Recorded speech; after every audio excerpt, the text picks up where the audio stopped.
In 1872, Bell became professor of vocal physiology and elocution at the Boston University School of Oratory. During this period, he alternated between Boston and Brantford, spending summers in his Canadian home.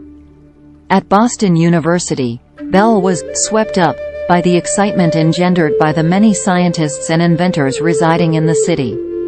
He continued his research in sound and endeavored to find a way to transmit musical notes and articulate speech, but although absorbed by his experiments, he found it difficult to devote enough time to experimentation. While days and evenings were occupied by his teaching and private classes, Bell began to stay awake late into the night, running experiment after experiment in rented facilities at his boarding house. Keeping night owl hours, he worried that his work would be discovered and took great pains to lock up his notebooks and laboratory equipment. Bell had a specially made table where he could place his notes and equipment inside a locking cover. Worse still, his health deteriorated as he had severe headaches. Returning to Boston in fall 1873, Bell made a far-reaching decision to concentrate on his experiments in sound. Deciding to give up his lucrative private Boston practice, Bell retained only 2 students, 6-year-old Georgie Sanders, deaf from birth, and 15-year-old Mabel Hubbard. Each pupil would play an important role in the next developments. George's father, Thomas Sanders, a wealthy businessman, offered Bell a place to stay in nearby Salem with Georgie's grandmother, complete with a room to experiment. Although the offer was made by George's mother and followed the year-long arrangement in 1872 where her son and his nurse had moved to quarters next to Bell's boarding house, it was clear that Mr. Sanders was backing the proposal. The arrangement was for teacher and student to continue their work together, with free room and board thrown in. Mabel was a bright, attractive girl who was 10 years Bell's junior but became the object of his affection. Having lost her hearing after a near-fatal bout of scarlet fever close to her 5th birthday, she had learned to read lips, but her father, Gardiner Greene Hubbard, Bell's benefactor and personal friend, wanted her to work directly with her teacher.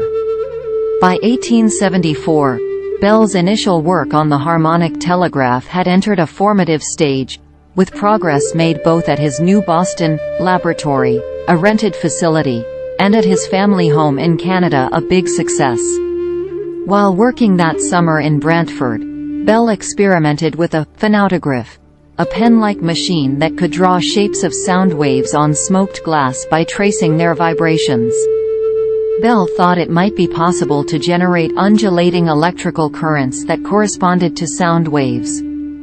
Bell also thought that multiple metal reeds tuned to different frequencies like a harp would be able to convert the undulating currents back into sound. But he had no working model to demonstrate the feasibility of these ideas. In 1874, telegraph message traffic was rapidly expanding and, in the words of Western Union President William Orton, had become the nervous system of commerce.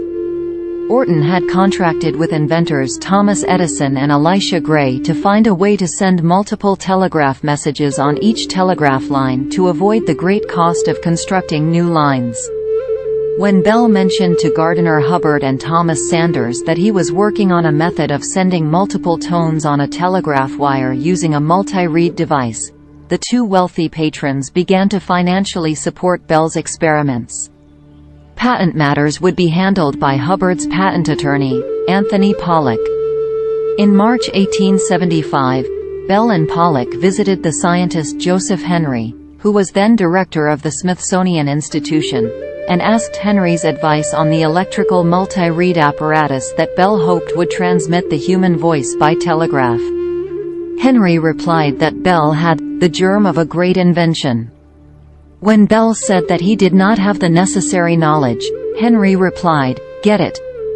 That declaration greatly encouraged Bell to keep trying, even though he did not have the equipment needed to continue his experiments, nor the ability to create a working model of his ideas. However, a chance meeting in 1874 between Bell and Thomas A. Watson, an experienced electrical designer and mechanic at the electrical machine shop of Charles Williams, changed all that.